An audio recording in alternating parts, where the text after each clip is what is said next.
বন্ধুরা, আজকে একটু মাটন কিমা করছি, তাই তোমাদের সঙ্গে রেসিপিটা একটু শেয়ার করছি। দেখো, মাটন কিমা আমি ধুয়ে রেখে দিয়েছি, আর এখানে এরকম ছোট ছোট করে আলু কেটে রেখেছি। কড়াতে তেল গরম হয়ে গেছে, তো এর মধ্যে আমি এই আলুগুলোকে ভেজে নেব।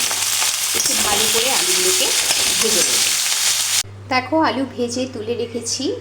এবার আমি তেলের মধ্যে কুচনো পেঁয়াজ ছেড়ে দেবো এবং এটাকে ভালো করে একটু নেড়ে নেব। পেঁয়াজটা ভাজা হয়ে গেলে আমি যে মাটন কিমাটা ধুয়ে রেখেছি ওটা এর মধ্যে ঢেলে দেবো। এবার একটু ভালো করে এটাকে মিক্স করে নেব। এবার এর মধ্যে একটু টমেটো আমি কেটে রেখেছি, সেটা দিয়ে দেবো। আর তার সঙ্গে পরিমাণ মতো হলুদ আর লঙ্কার গুঁড়ো। একটু যদি তোমরা ঝাল খেতে ভালোবাসো তাহলে একটু লঙ্কার গুঁড়োটা বেশি করেই দেবে। এবার এটাকে আবার ভালো করে একটু নেড়ে নেব।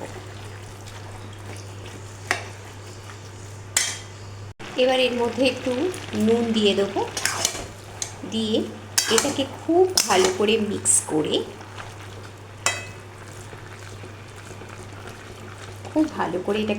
করে জাস্ট এটাকে আমি একটা চাপা দিয়ে দেবো।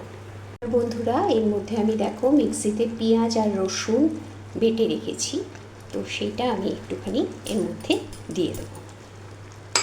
পুরো মশলাটা এর মধ্যে দিয়ে এবার এটাকে ভালো করে আবার একবার নাড়ব এবং নেড়ে এবার এটাকে ধিমে আঁচে হতে দেব।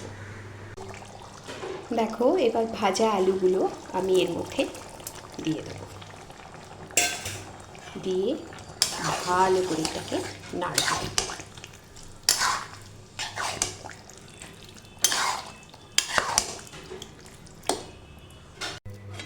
দেখো বন্ধুরা, মাটন কিমা কিন্তু রেডি হয়ে গেছে, একদম টোটালি মাটন কিমা রেডি।